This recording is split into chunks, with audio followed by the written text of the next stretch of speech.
사무엘상 30장 1에서부터 6절 그리고 26절에서부터 26절에서부터 마지막 절까지 살펴보겠습니다. 자, 우리 다 함께 한 목소리로 봉독하도록 하겠습니다.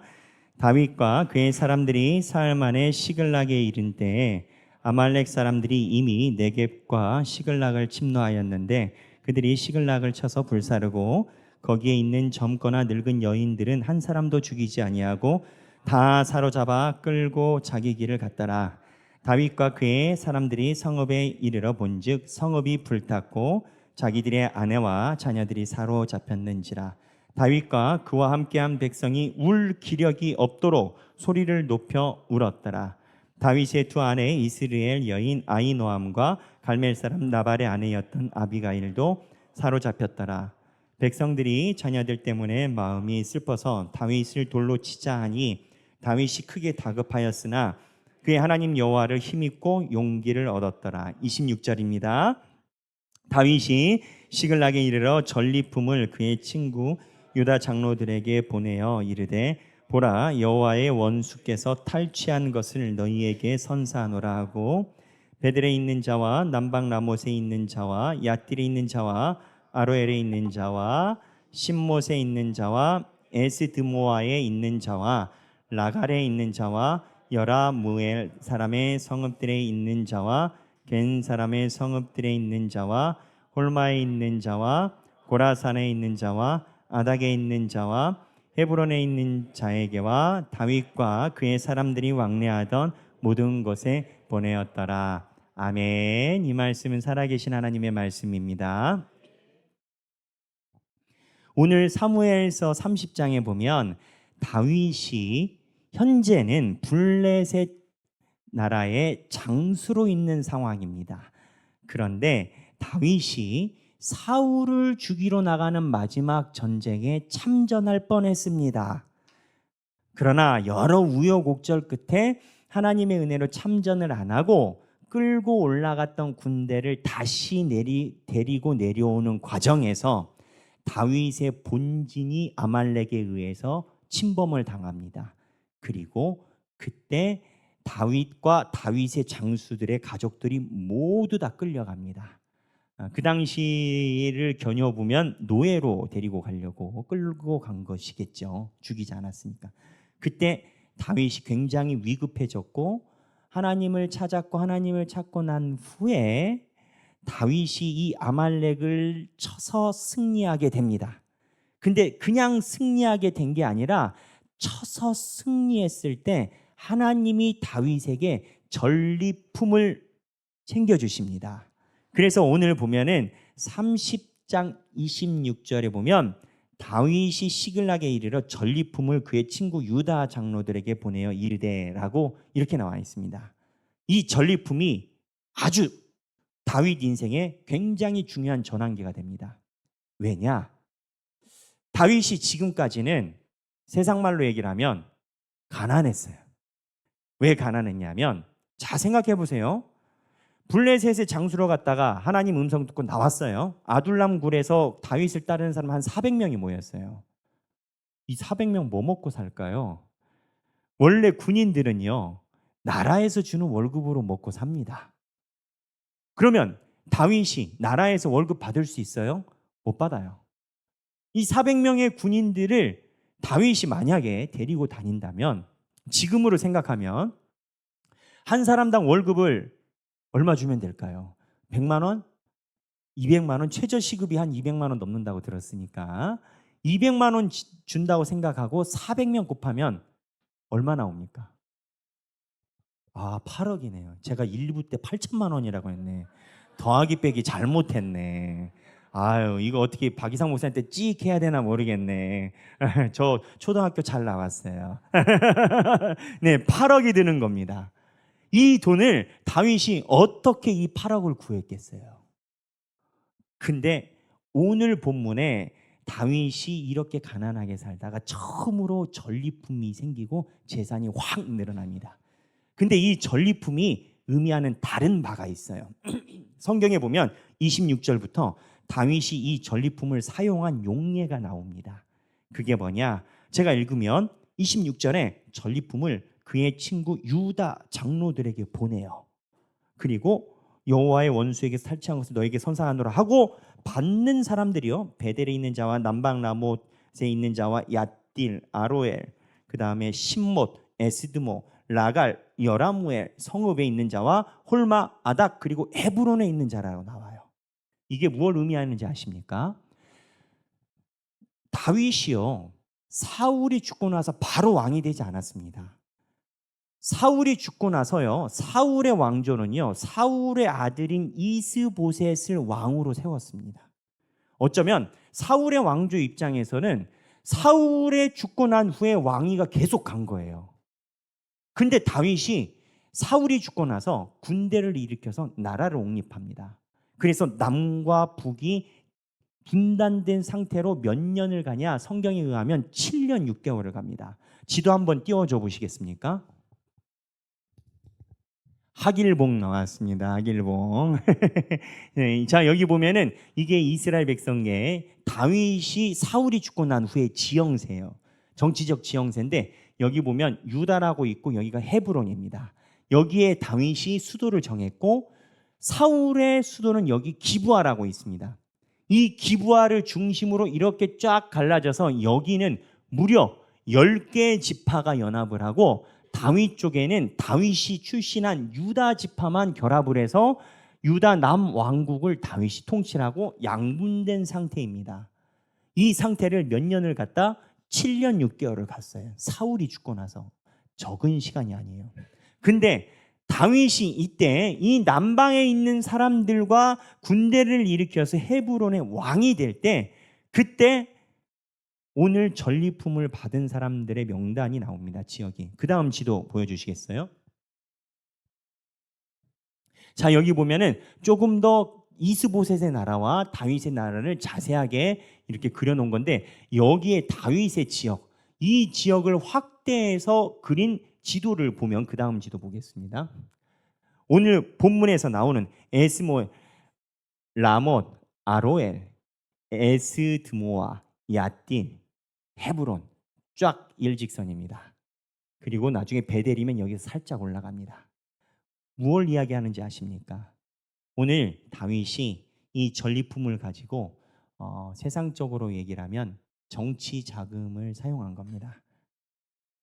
물론 이거를 온건하게 이야기를 하면 다윗 입장에서 주변에, 여기가 이제 다윗이 계속 도망 다니던 지역이니까 신세 입은 사람들한테 감사하다라고 마음에 표현을 했을 수도 있습니다. 그런데 이 세상사는요, 하나님이 세상사에 있는 원칙을 다 뭉개뜨리고 그렇게 이야기하시지 않으세요. 무슨 얘기냐? 다윗도 은혜를 받았으니까 은혜를 베풀 필요가 있는데, 그것도 세상으로 보면 보는 견지에 따라서는 정치 자금인 건 거예요. 근데 이 정치 자금이 결국 돈인 건데, 이 돈이 획득되고 돈이 있어야 돈을 쓰지. 나중에는 이 다윗의 선물을 받은 사람이 앞에 지도 보면 그 앞에요, 이렇게 나라를 다윗과 함께 세워버렸단 말이에요. 이거를 하기 위해서 다윗이 주변에 있는 사람들한테 돈을 준 겁니다. 근데 만약에 다윗이 사울이 죽을 거를 알고 이랬다면 세상 말로 조금 좀 그래요. 근데 다윗이 사울이 죽는 장면이 그 다음 장 31장에 나옵니다. 무엇 얘기를 하냐? 다윗은 기본적으로 정치 인프라만 가지고 있었던 거지 사울이 죽을지 몰랐던 건 거예요. 여튼 이러나 저러나 제가 집중하는 바는 이 전리품입니다. 다윗에게 이 재력이 생기지 않았다면, 이 정치 자금이 생기지 않았다면 이렇게 남방에 있는 나라를 일으키는데 힘들었을 겁니다. 아마 불가능했을 겁니다. 이 전리품 누가 줬냐? 하나님이 주신 거예요. 근데 제가 묵상하고 싶은 건 이건 거예요. 다윗이 하나님에게 이 전리품을 받았을 때 다윗의 심정은 어땠을까요? 이 전리품은 상 받은 거예요. 근데 여러분, 상의 기본 개념이 뭔지 아십니까? 상 받은 거의 기본 개념은 내가 잘했을 때 받는 게 상이에요. 그러면 다윗이 이 전리품을 획득했을 때 다윗의 마음이 어떠했느냐를 살펴보는 게 중요해요. 다윗이 내가 이거를 받을 만한 하다라는 인식을 가지고 있었느냐. 저는 그렇게 보지 않습니다. 그리고 신학자들도 그렇게 보지 않습니다. 그거를 보려면 다윗이 왜 오늘 이 상황에 있게 됐는지를 한번 살펴봐야 돼요. 다윗이 오늘 왜 전리품이 생겼습니까? 아까 초반에 얘기한 것처럼 블레셋과 함께 사울을 죽이러 전쟁에 나갈 뻔했어요. 근데 하나님의 은혜로, 우리 말씀 훈련 다 보고 계시죠? 하나님의 은혜로 그 전쟁 참전 안 하고 퇴각을 하다가 다윗의 군대가 빠져나왔으니까는 여기가 침범을 당한 거예요. 그런데 이 이전에 우리가 가져야 되는 합리적인 의심이 있습니다. 다윗이 왜 블레셋 장수로 있냐? 그것도 우리가 알다시피 예전에 한 번 갔잖아요. 예? 아기스 왕 때 한 번 갔잖아요. 갔다가 빠져나왔잖아. 그런데 왜 또 가 있냐고. 그 배경은 하나님의 뜻대로 살아가려다가 하나님께 실망해서 여기 온 거예요. 다윗에게 실수라고요. 도대체 하나님의 뜻대로 뭘 살아가려다가 실망해서 여기 왔냐? 바로 사울 사건입니다. 사울을 하나님이 다윗이 사울을 죽일 수 있는 두 번의 기회를 만나게 합니다. 이때 다윗이 사울을 두 번을 살려줍니다. 우리는 성경을 그냥 평이하게 읽으니까 살려줬나 보다 이렇게 생각하지만 이건 다윗 입장에서 굉장히 위험한 행동인 건 거예요. 왜냐고요? 지금 현재 다윗과 함께 노숙자에 준할 만큼 생활하는 사람이 400명이 있습니다. 이 사람들은 가난해요. 근데 왜 다윗 옆에 있냐고요. 이 사람들은 다윗에게 기대하는 바가 있는 거예요. 하나님이 사랑하시는 걸 알아.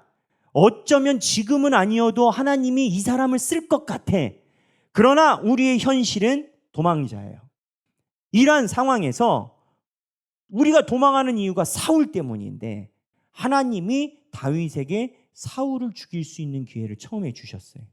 이번 주 금요 기도회 때 살펴봤잖아요. 주변에서 여호와의 뜻이다. 하나님께서 주신 기회다라고 얘기를 해요. 인식이 다른 거예요. 다윗도 죽이려고 합니다. 그러다가 다윗이 하나님이 주시는 마음에 따라, 우리로 표현하면 성령의 마음을 따라 기름 부은 자를 내가 손대지 않겠다라고 결단해요. 그렇다면 처음에 인식이 아예 다른데 다윗의 부하들은 하나님이 주신 기회라고 생각하는데 다윗이 한 번에 안 죽여요.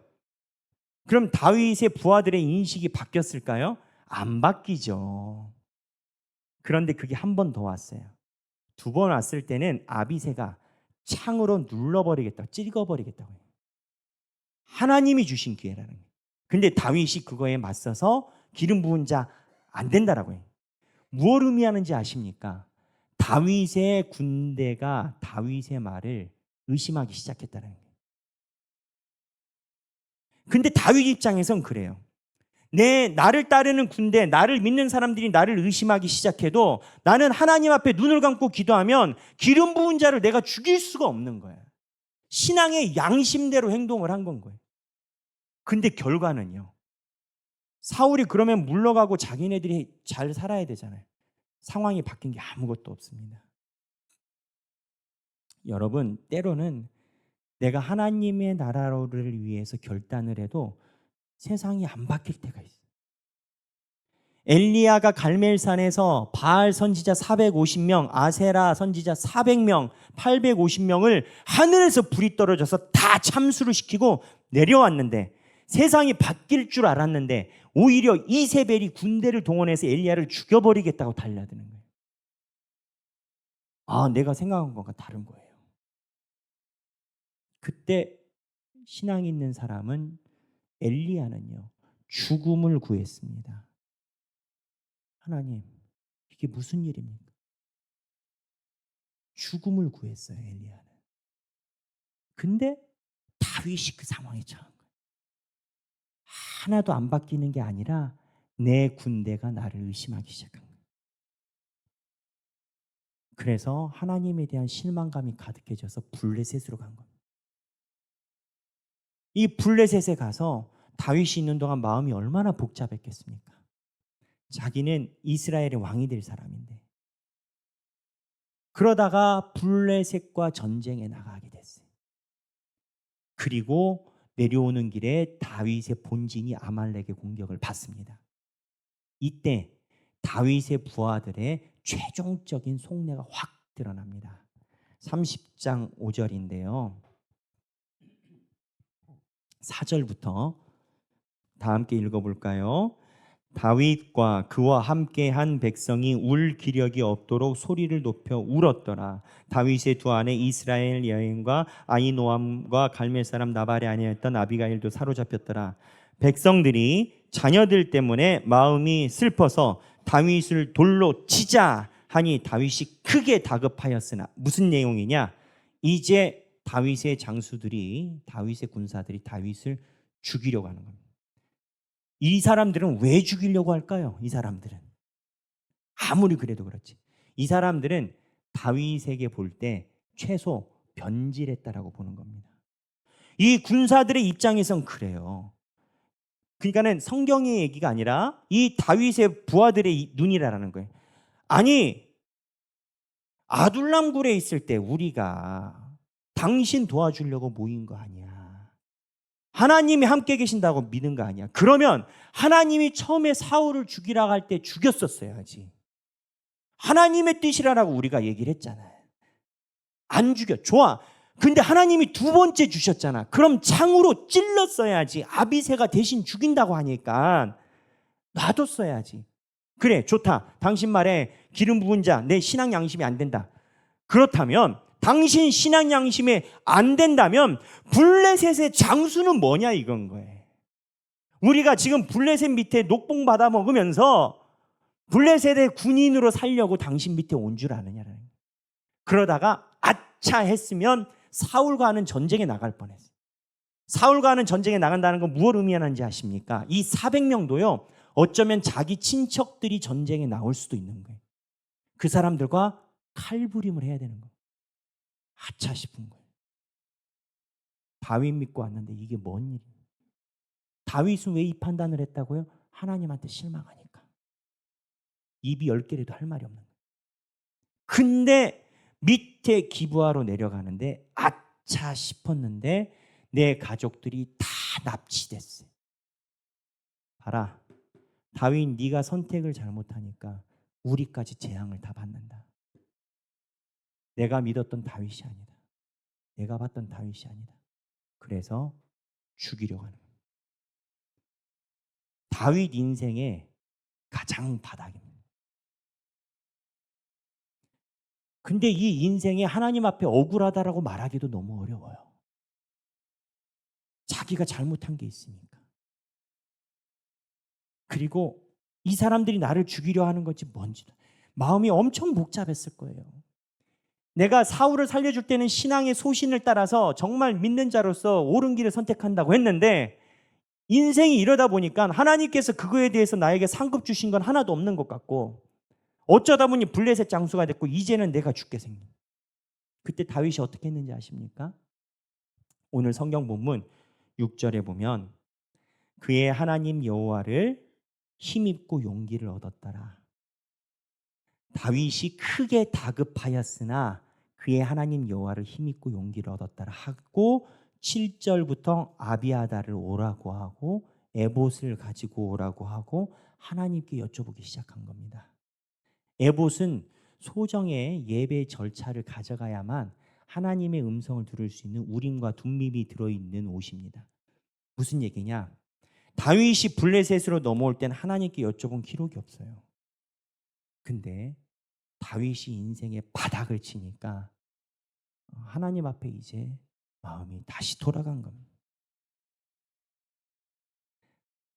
그때 하나님이 다윗의 소리를 들으십니다. 그리고 나서 이 아말렉을 다 무찌르게 하시고 잡혀갔던 자녀들을 다 돌아오게 하시고 그리고 하나님이 챙겨주신 게 전리품이에요. 여러분, 이 다윗이 이 전리품을 받았을 때 마음이 어떠했을까요? 아, 내가 하나님 앞에 사울을 2번 살려주니까 남들이 아니요라고 할 때 예라 얘기하고 내가 소신껏 살았으니까 하나님이 나에게 상을 주셨다?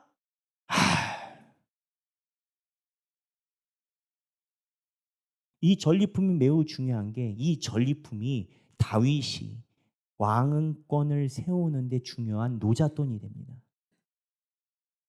다윗은 하나님이 이 전리품을 주셨을 때 마음에 오만 생각이 다 들었을 겁니다.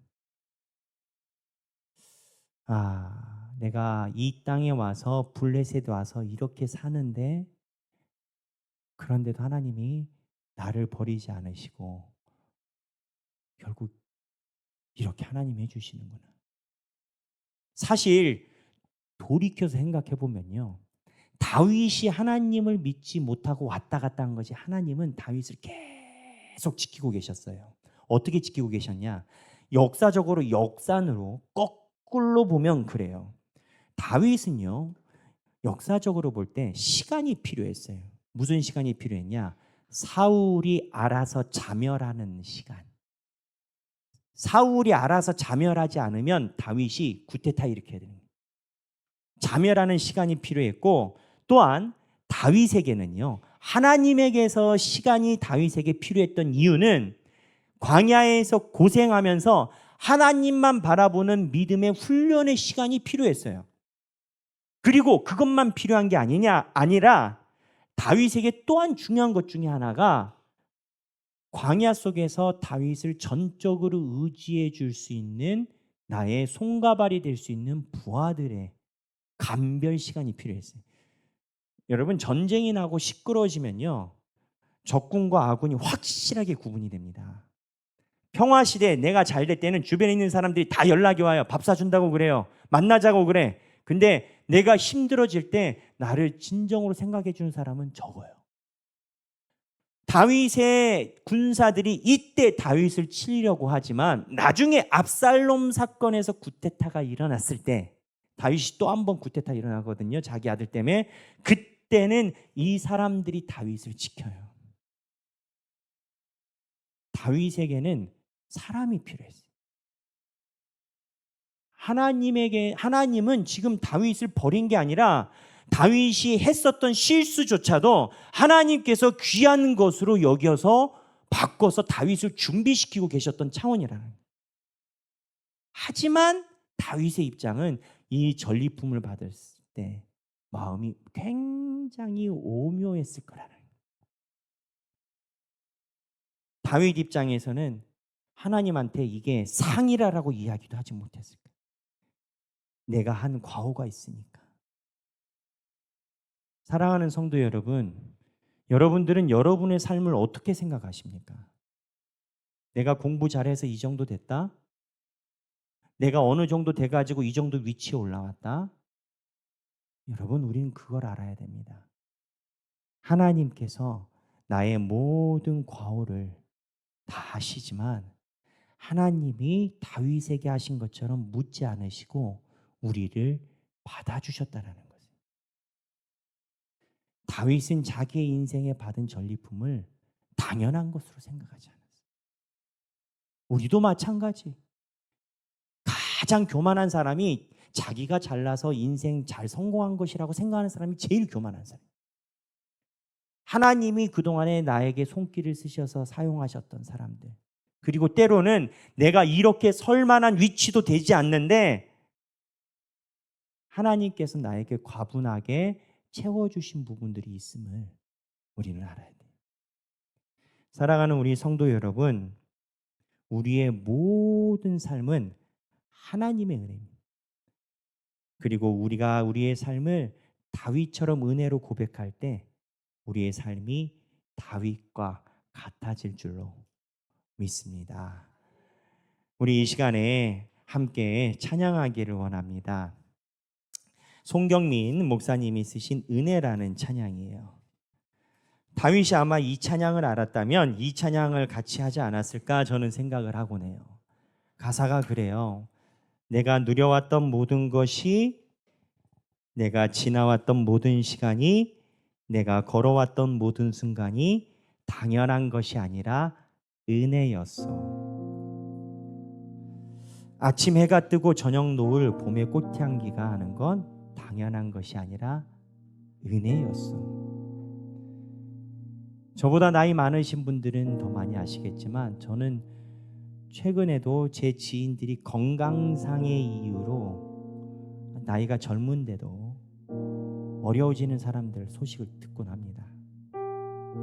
당연한 것이 아니라 모든 것이 하나님의 은혜. 복음을 전할 수 있는 축복이 당연한 것이 아니라 하나님의 은혜였어요. 하나님께서 우리의 마음속에 있는 판도라의 상자를 다 열어버리신다면, 우리가 하나님만 아는 그 상자를 사람들한테 낱낱이 열린다면 우리는 전리품을 받을 것이 아니라 형벌을 받을 수도 있어요. 하지만 이게 다 하나님의 은혜라. 다윗이 전리품을 가지고 자랑하지 않습니다. 그리고 그 전리품을 가지고 하나님의 뜻을 위해서 준비해 나가는, 우리 모든 사랑하는 하객교회 성도들이 하나님의 은혜만 고백하는 삶을 사시길 축원합니다. 찬양하겠습니다.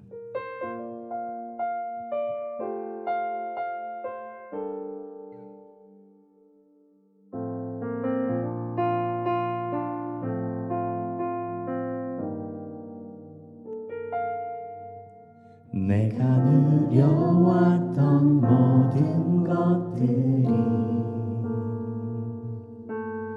내가 지나왔던 모든 순간이,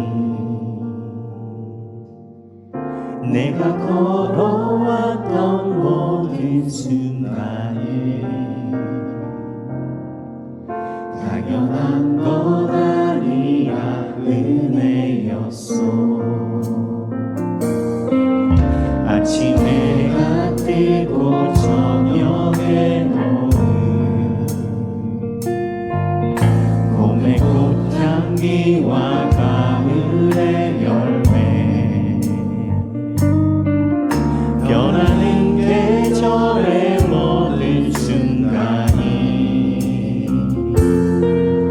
당연한 것 아니라 은혜였어. 모든 것이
하나님의 자녀로 살며 2절 내가 하나님의 자녀로 살며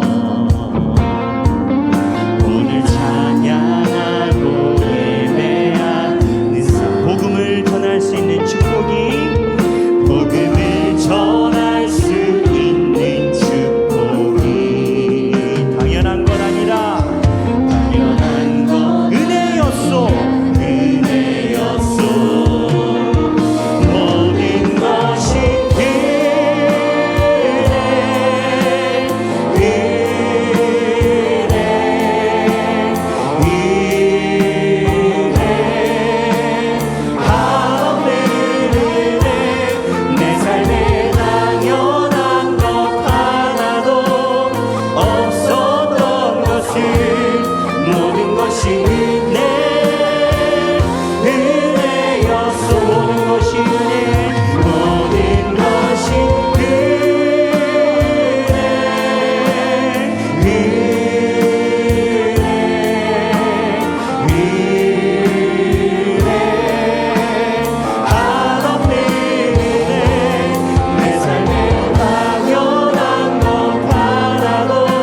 하는 마음을 따라 기도하겠습니다. 각자 기도하겠습니다.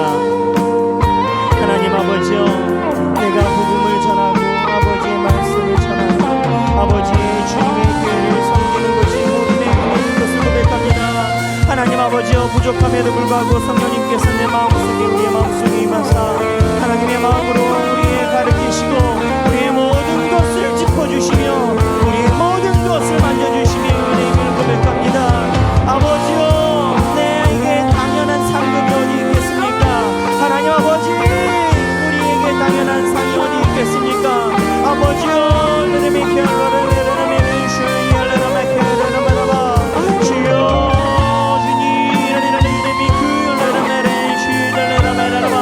주여 주님께서 붙들어주사 하나님 아버지, 우리가 모든 것이 은혜임을 고백하는 삶이 되기를 합니다. 하나님 아버지, 아버지여, 우리가 이 자리에 서 있는 것도 이 예배 저수에 서 있는 것도 예배를 서 있는 모든 것이 하나님의 은혜임을 고백합니다. 하나님, 다윗을 이끄셨던 것처럼 하나님 우리의 인생 또한 이끌어 주옵소서. 주님, 우리가 주님을 바라보고 아버지의 인도하심을 바라보니 주님께서 우리의 삶을 붙들어 주시고 역사해 주시고 동행하여 주시옵소서. 주님, 제가 기도하겠습니다.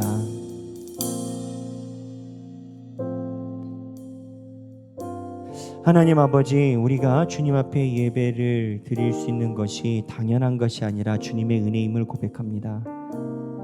하나님, 내가 이 시간에도 살아가고 살 수가 있고 환난과 고난과 고통이 올지라도 하나님을 믿는 믿음으로 살아갈 수 있는 것이 내 신앙이 뛰어나서가 아니라 당연한 것이 아니라 하나님이 주신 은혜임을 고백합니다. 하나님, 우리 마음에 있는 마음의 상자를 열었을 때 주님 앞에 부끄럽지 않은 사람이 누가 있겠습니까?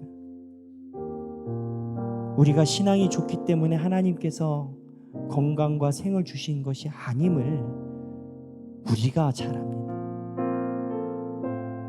하나님, 모든 것이 주님의 은혜임을 고백합니다. 주님의 은혜임을 고백하는 모든 성도들에게 하나님께서 다윗에게 인도하셨던 그 인도의 긍휼이 일어나게 하여 주옵소서. 오늘 그런 마음으로 주님 앞에 성도들이 예물을 드립니다. 어떠한 사람은 하나님 앞에 은혜라는 고백으로 생활비가 마이너스임에도 불구하고 하나님께 예물을 가져온 사람도 있고, 어떠한 사람들은 내가 돈을 잘 벌고 지금 편안하게 살 수 있는 것이 하나님의 은혜다라는 마음으로 그 안에 또 예물을 가지고 오기도 합니다. 하나님, 또 어떠한 사람은 주님께 더 드려야 되는데 내 은혜가 너무 많은데 하나님께 죄송하다는 마음으로, 그렇지만 빈손으로 교회에 가지 않아야 된다는 마음으로 주님 앞에 봉헌을 드린 사람도 있습니다. 하나님, 어떠한 처소에 되더라도 하나님께서 주님의 은혜를 갈구하는 모든 성도들의 삶을 성령의 기름을 부어주시고, 다윗은 몰랐지만 하나님이 계속 준비시켜 주셨던 다윗의 인생처럼 그들의 삶 또한 만져 주옵소서. 이제는 우리 주 예수 그리스도의 은혜와 하나님 아버지의 극진하신 사랑과 성령님의 감동 감화 교통하심이 다윗처럼 하나님 앞에 받은 전리품을 들고 있음에도 불구하고 당연한 것이 아니라 주님의 은혜라고 고백하며 살아가기 원하는 사랑하는 모든 주님의 백성들 머리 위에 지금으로부터 영원토록 함께 계시길 성부와 성자와 성령의 이름으로 간절히 축원하옵나이다. 아멘.